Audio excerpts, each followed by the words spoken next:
Vamos voltar aqui um pouquinho, né? Quando o corpo da Shannon, ela só foi encontrada, que foi a personagem que abriu a história, né? Que ligou pra polícia e tal, então ela desaparece. Ela só vai ser encontrada em dezembro de 2010, né? Desculpa, em 2011. E é encontrado num estado meio que, entre aspas, afogado. Inclusive, essa foi a versão da polícia durante muito tempo, o que a família chegou a contestar bastante esse cenário, justamente porque fala, pô, a mulher liga pra polícia, falando que tá sendo perseguida, que alguém tá atrás dela, é encontrada dessa maneira, pô, é meio que forçar a barra que ela se afogou, né? E o corpo dela é encontrado num lago, por exemplo. Enfim, o assassino, né, ele chegava, por exemplo, a usar o celular das vítimas, com o próprio da Melissa Barthélemy, que foi uma das vítimas, para ligar para a irmã adolescente dela, provocando-a sobre o assassinato. Então, quer dizer, o celular que a pessoa tinha quando morreu, desapareceu junto com ela, e o assassino usava esse celular para ficar provocando. Olha que doente. Olha que louco, né? Claro que, né, matar pessoas, acho que é o pior dos casos, né? Mas, enfim, né? Mas tu vê o nível de sadismo nesse sentido. E, enfim, essa virada só vai acontecer da gente for descobrir mesmo sobre esse crime, os detalhes mais sórdidos desse crime, lá para 2022 só. Então, quer dizer, o crime aconteceu em 2010, sendo que já tinha crime acontecendo em 93, mas só foi ser atualizado mesmo em 2022, né? Quando uma nova força-tarefa é montada, o avanço não veio de uma pista local do crime, mas de banco de dados. Testemunhas do desaparecimento de Amber Costello, de 2010, haviam relatado ver um homem enorme dirigindo uma caminhonete Chevrolet Avalanche verde escura, de primeira geração, e a polícia cruzou registros de veículos e chegou no nome do Rex, né? Do Rex Heuermann. Ele é gigantesco, dá medo. Ele não é só alto, ele é grande. E tipo, como que vocês perderam um cara desse, entendeu? E ele ainda é arquiteto, cara. Nossa, a história dele é bizarra. Pegaram ele, enfim, como o Andrei disse, a galera começou a cruzar nessa análise que abriram aí em 2022, começaram a cruzar dados, testemunhas, etc. E daí eles foram lá e pegaram uma borda de pizza descartada do Rex e compararam com o material do DNA que eles tinham relacionado à investigação e deu match. Cara, eu não sei se todo crime, porque assim, da maneira como a gente tá colocando, né, soa uma parada meio aquelas séries lá de CSI e etc. Eu imagino que crimes que sejam resolvidos dessa forma sejam em muito menor grau do que soa, né, quando a gente escuta essas histórias, justamente porque você tem que cruzar um monte de dado, né, e talvez nem sempre você vai ter orçamento e dedicação para você todo esse tipo de crime, né, ou mesmo dados insuficientes, né, por aí, e aí os Estados Unidos ainda é pior porque cada estado tem uma jurisdição, talvez o sistema, não sei se ele é unificado, mas enfim. É isso que você está falando. Toda vez que eu venho aqui gravar sobre True Crime, toda vez que eu escuto minha esposa ouvindo alguns crimes desses, uma coisa que eu reparo que eu não sei o quanto o brasileiro percebe, ainda mais o brasileiro que consome mais histórias de crime, é que a polícia geralmente é uma bosta na maioria do planeta. É a maior putaria. Há exceções em polícias muito especializadas que de fato investigam, coisa, mas geralmente morreu uma pessoa, a polícia, dependendo de onde dependendo do país que dependendo do bairro daquele país que não se importa, né? A família tem que ligar 1, 2, 15 vezes. Contratar detetive particular, né? E a polícia, e muitas vezes acontece isso, você vai escutar True Crime de crimes nos Estados Unidos, muitas vezes são detetives particulares que vão ter alguma prova, e essa prova vai levar para a polícia talvez começar a investigar. Então, não é uma exclusividade do Brasil que a polícia é incompetente, que a polícia é assim, parece que é um modo operante, um modo de toda a polícia da maior parte do mundo operar no geral. A polícia geralmente não é CSI, sabe? Foda. Porque a gente vive, né, sob essa égide aí de capital, etc, né? Você vê que existem pessoas de menor e maior grau de importância, né? Uma pessoa que some e morre da zona sul do Rio de Janeiro é muito diferente de uma pessoa que, sei lá, morre na favela da Maré. Tipo, sei lá, tem até um vídeo do Porta dos Fundos que eles dão uma sacaneada nisso, né? Tipo, sei lá, a pessoa da Zona Sul equivale, tipo, a 15 pessoas de uma favela, né? Porque é isso, né? A polícia ela é contratada para defender os interesses do Estado, né? Em quem tem poder aí aquisitivo, né? Isso é tão proeminente que esse podcast que eu uso, que é o Crime Junkie, a própria Ashley Flowers, que é enfim, a que idealizou tudo, ela tem o Season of Justice, que é onde ela arrecada dinheiro para poder enfim, dar apoio a casos que precisam análise de material de DNA, porque é extremamente caro e geralmente a polícia e o Estado não têm dinheiro suficiente para investigar esse tipo de coisa. Então, tem até um crime que possa ser resolvido, a família está esperando, só que não tem dinheiro, não tem suporte. Esse negócio que a gente vê no CSI, imagina um episódio do CSI em 30 anos. É isso. Na vida real, tudo aquilo acontece em 20, 30 anos, ou então a gente nunca chega no final. Porque precisa de.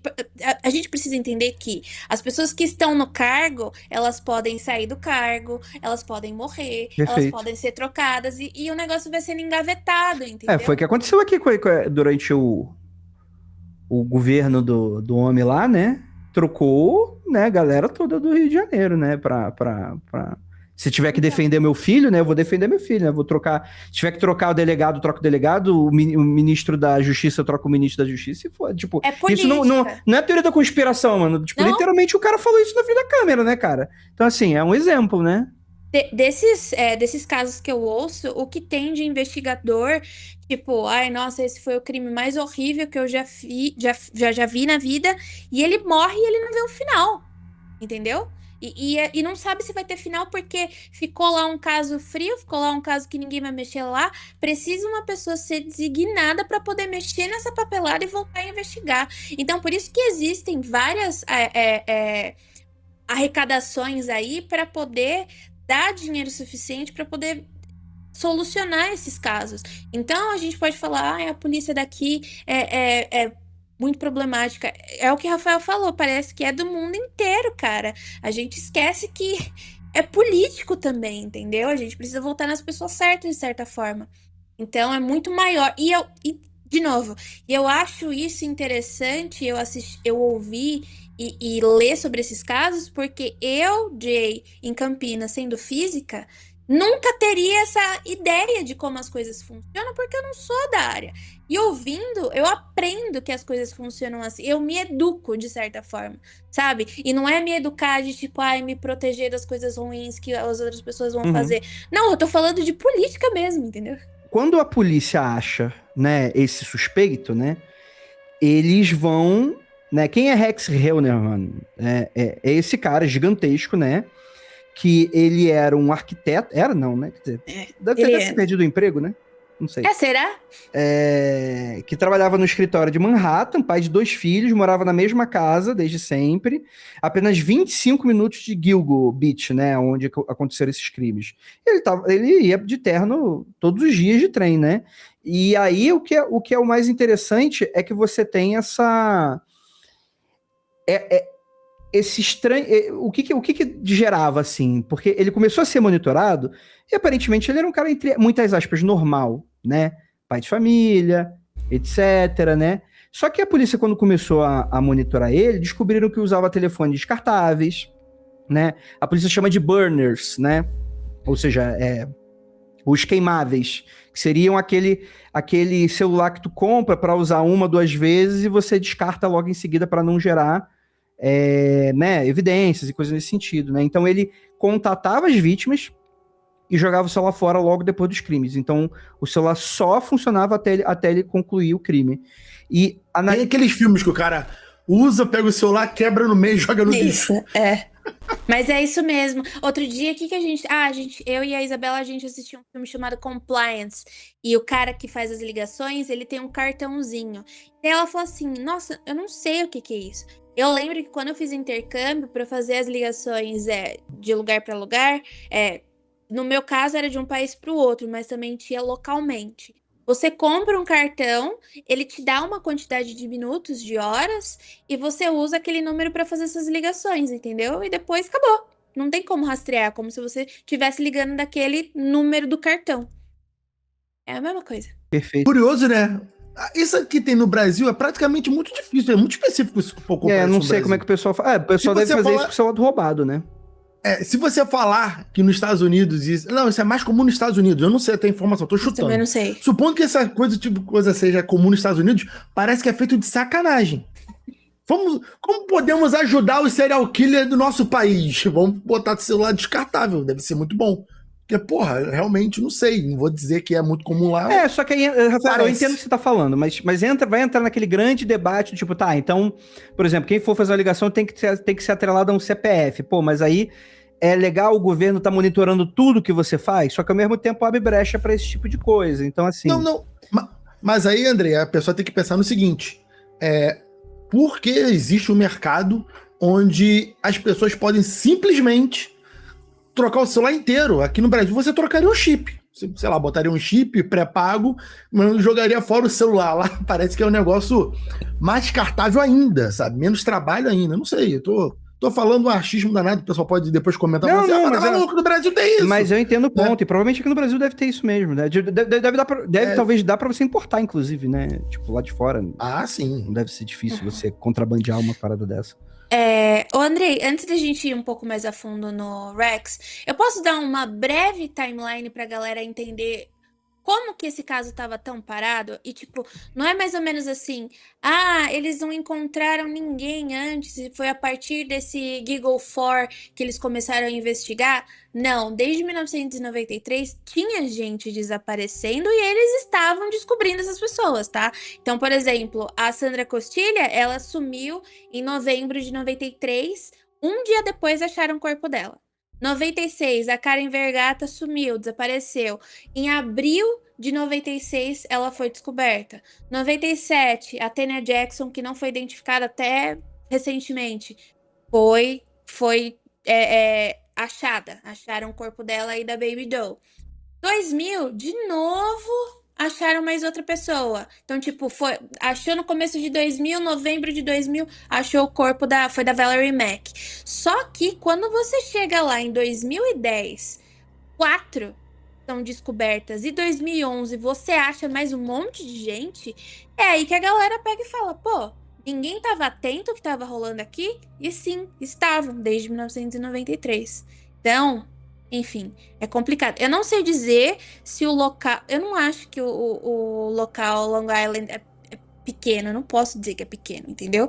Mas provavelmente estava soterrado a polícia estava soterrada de coisa.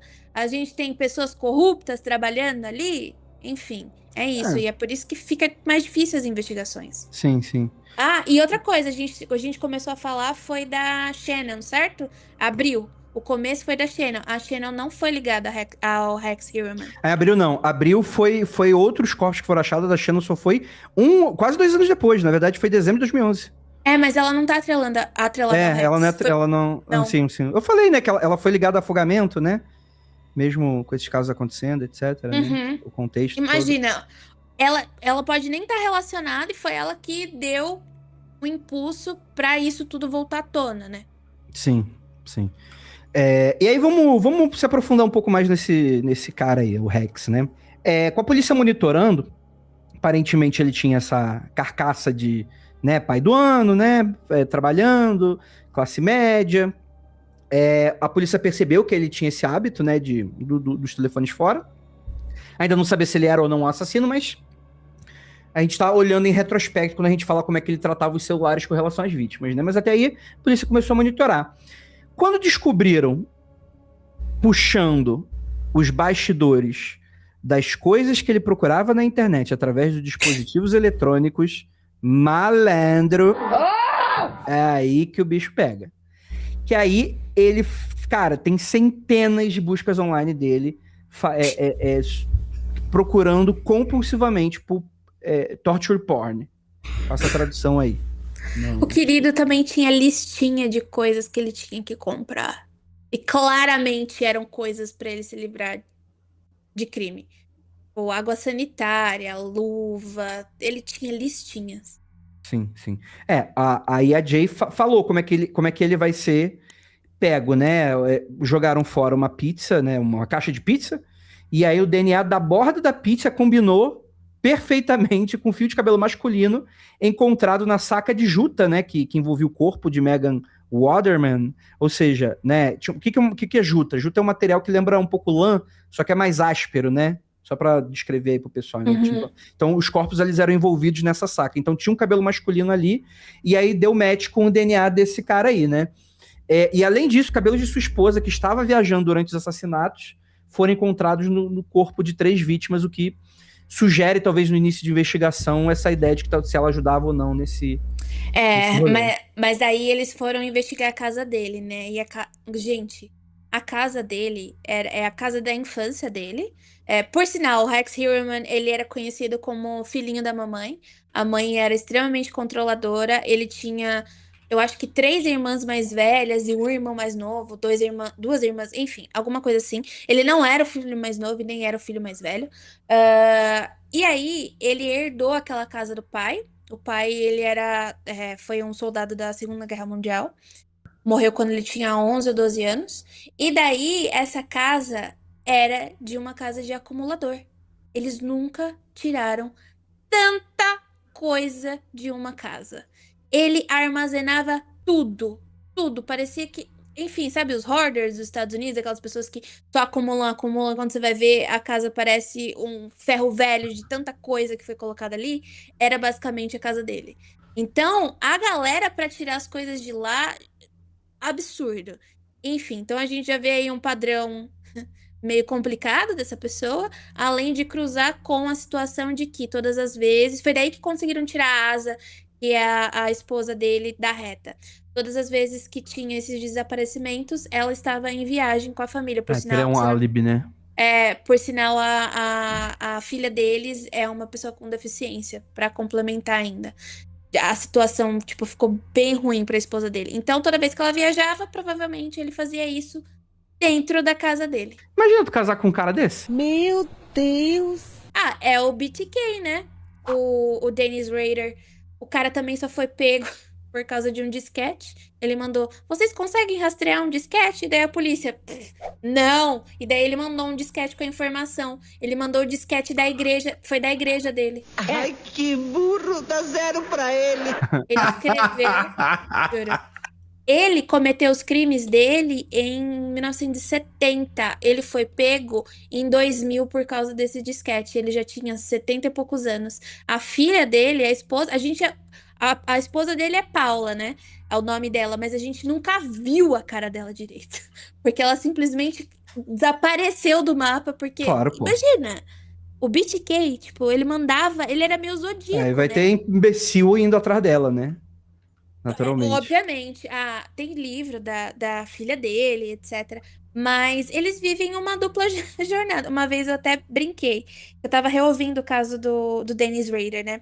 O Dennis Rader, além dele ser um serial killer super prolífico e que gostava de zombar da polícia e das pessoas que ele matava, ele era um dos principais membros dos escoteiros. Ele era um professor dos escoteiros. Ele teve 2 filhos. Enquanto a mulher dele engravidou, ele cometeu os crimes. Ele fazia parte da comunidade da igreja, então ele sempre estava lá participando. E ele ainda trabalhava. Daí eu pego e falo, e aí... Aquele carinha tá demorando pra te responder porque ele tá ocupado? Se ele demorar pra te responder, você vai fazer isso aqui que eu vou te falar agora. Não. Se Dennis Rader conseguiu fazer tudo isso... Todo mundo tem 24 horas no dia. O cara que tá demorando pra te responder na mensagem, ele só não quer tá com você. Entendeu? Esses caras, sei lá, um compartimento dentro de compartimento. Eles conseguem ter vidas triplas, quádruplas. Mano, às vezes tem uns caras que tem doida, né, no sentido de... Não necessariamente pra isso, mas às vezes tu não sabe o que tá passando na vida do cara e do nada você se surpreende com a notícia maluca do cara, né? Tu não sabe o que tá na vida na cabeça do palhaço. O cara entra na maluquice, meu irmão. Nesse sentido, pode, eu dou muito crédito pra quem fala desse lance de você consumir pra didática da coisa, pra você ver a flexibilidade que dá uma pessoa que consegue se mimetizar dessa forma. Porque homem tem, de fato, essa habilidade meio camaleônica mesmo, de sempre falar o que tá agradando, né? E às vezes já tive amiga já que falou comigo, tipo, mano, o cara era ótimo, não, só que toda vez que eu falava uma parada, o cara nunca tinha opinião pra dar. Aí do nada vinha uma opinião que ela nem tava esperando, porque ela nunca tinha ouvido o cara falar daquele jeito. Então a meninada vai pegando desse jeito, assim, saca? É claro que eu tô falando não de crime, né? De crime acho que é bem mais complexo que isso, mas no geral... Eu vejo da seguinte forma, Andrei, conforme eu vou consumindo cada vez mais esse tipo de material, que é o seguinte.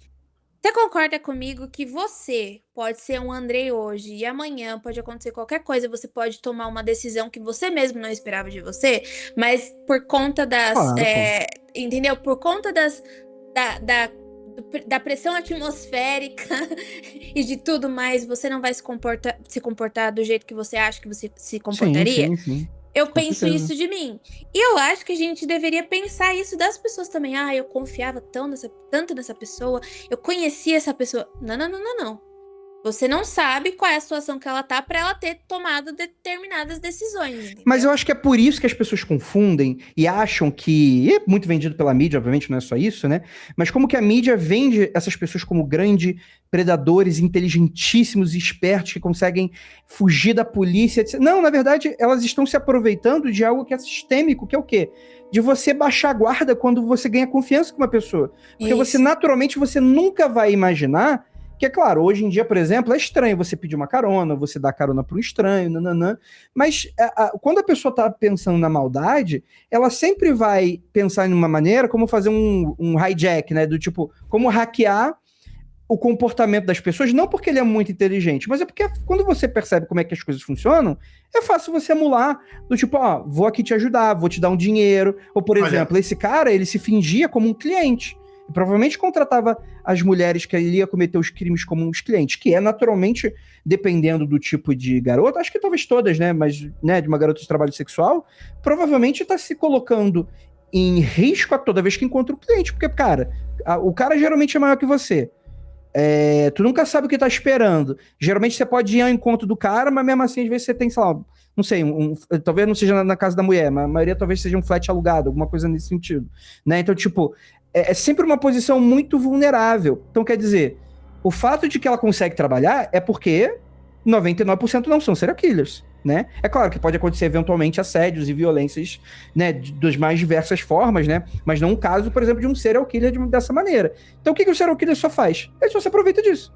Quem é a pessoa mais vulnerável desse rolê? E como a polícia tá sem orçamento, tá sem budget, tá mais preocupada com quem tá fumando maconha na rua. Então, né, cara?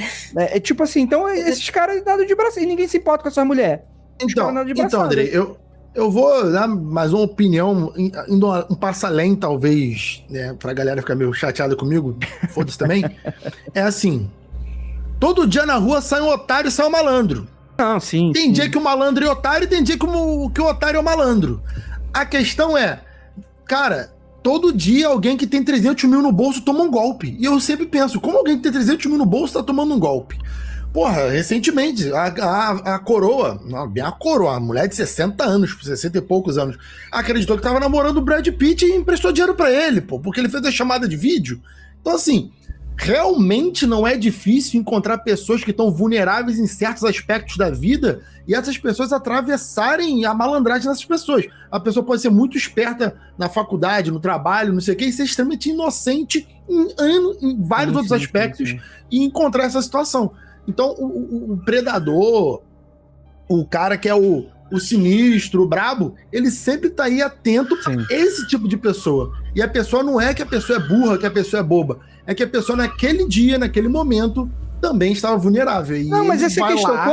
Quando alguém tá premeditando isso, a gente tem que pensar de maneira estatística. É óbvio que dá pra entender que quando você fala, né, sai de casa um otário, etc., você não tá chamando as vítimas de otário. A ideia geral é a gente usar esse lema carioca, né, pra exemplificar do tipo, mano, sempre vai dar jogo. E isso é por uma questão estatística. Talvez um cara desses, ele nunca saia de casa pensando que ele vai ser bem sucedido em todas as abordagens. Só que ele é tipo aqueles e-mails, aumente seu pênis. Cara, eu não abro isso. Sei. Toda vez? Então tudo bem. Rafael não abre isso. Toda vez. Mas, tipo assim, tem um velho de 75 anos com problema que não sabe com esse tipo de problema e ele não sabe lidar com a internet, ele não sabe que isso é um golpe, o 1% vai abrir e a galera vai raspar o dinheiro, saca? É tipo, por exemplo, Rio de Janeiro, a carioca não toma golpe, a carioca mais toma golpe. Outro dia eu tava vendo, eram 2 mulheres, ou estavam se fingindo de turistas, ou estavam se fingindo de bêbadas, abordava o cara sozinho na rua e falava, e tipo, sabe aquela coisa de animação? Tipo, carioca, pegava um turista assim, chegava todo mundo brincando, nananã, e aí quando via, tava a mulher tirando foto e a outra metendo a mão na bolsa do cara. Por quê? Porque um cara naquela posição foi pego de surpresa, jamais vai imaginar porque a pessoa que tá premeditando fazer uma coisa errada, ela já tem o prenúncio de que a pessoa, por mais que ela seja preparada, vai chegar uma hora, tipo, mano, ganhei os bilhetes na loteria, compra por 5 mil reais, esse aqui vale 200, só que eu sou muito pobre, sou analfabeto, não vou conseguir assinar, vou te dar esse bilhete premiado, mas por 5 mil reais, só que um bilhete premiado de 200 milhões. A pessoa vai dar. Por quê? Porque a pessoa quer ser mais malandra. E não rola. Aí é foda. Tem uma... Golpe do Caminho do Faustão, golpe do príncipe angolano. Tem um monte disso. Enquanto você estava falando, o Andrei falou sobre ser extremamente inteligente. Tem um serial killer que é o The Green River Killer, que é o Gary Ridgway. Ele matou entre 49 a 70 pessoas. Não sabe a conta certa. Mulheres também, trabalhadoras do sexo. Porra, 79 pessoas. Tu vê realmente como o cara tava nadando de braçada. De 49 a 70 pessoas. Rapidinho, eu nem sei a história. Se der mole, o cara desistiu de fugir e deixou a polícia prender ele. Não. Eu falei assim, chega, eu não aguento mais. Olha só. Porra, isso foi de 1980 até 2000, acho, mais ou menos. Ele não é daquela leva de 60, 70, porque 60, 70 ali na Califórnia tem uns 5 serial killers atuando ao mesmo tempo. O negócio tinha alguma coisa diferente naquela água. Mas, Rafael, você consegue lembrar qual é o QI do... Qual é o filme que você... Forrest Gump. Você consegue lembrar do QI dele? Quanto que ele tinha? 69. Tá. O Gary Ridgway tinha 80 de QI. Ele era considerado uma pessoa... inapta. Exato. E assim, eu não acho que QI é uma boa medida. Primeiro porque o QI... não ele foi defasado essa lógica. Né? O QI e o IMC são 2 medidas que não devem ser mais usadas de jeito algum. E aí, cara, todo mundo achava que ele era um bobão. É isso. Ele era um Forrest Gump. Entendeu? Não ofendendo Forrest Gump, pelo amor de Deus. Mas o cara matou entre 49 a 70 pessoas de 1980 até 2000. E foi pego assim, ó. Nossa, a gente esbarrou aqui no cara. Teve uma força-tarefa de vários anos. Essa que eu ouvi que, tipo, tinha gente que falava, a gente nunca vai conseguir pegar esse cara, eu vou morrer. E a gente nunca vai conseguir saber quem ele é. E conseguiram pegar em 2001. Esse cara parece aquele filme lá que eu esqueci agora o nome, o suspeito, sei lá, que o cara chega no final, era o menos suspeito, ele tira a máscara do Kevin Spacey lá, bancando o bobão, tá ligado? Nossa, ele é disabled, ele é uma pessoa com deficiência, é péssimo, porque ninguém nunca ia acreditar nele. É horrível. Mas... Por causa disso, capacitismo. Ele é deficiente, não vai fazer um negócio desse. Aí toma aí, ó. Isso, exatamente. É complicado. E o Gary Ridgway, ele ia nos lugares pra falar, eu acho que eu enterrei por aqui, eu não lembro muito bem. Ele não lembrava, porque foram tantas. E daí no mesmo lugar eles achavam várias. E ele falou assim, eu acho que é por aqui, não tenho certeza. Pesadíssimo. E ele o quê? Achavam que ele era bobão. E não tem nada a ver. Muito bom, hein? Nota 10 aí pra galera aí.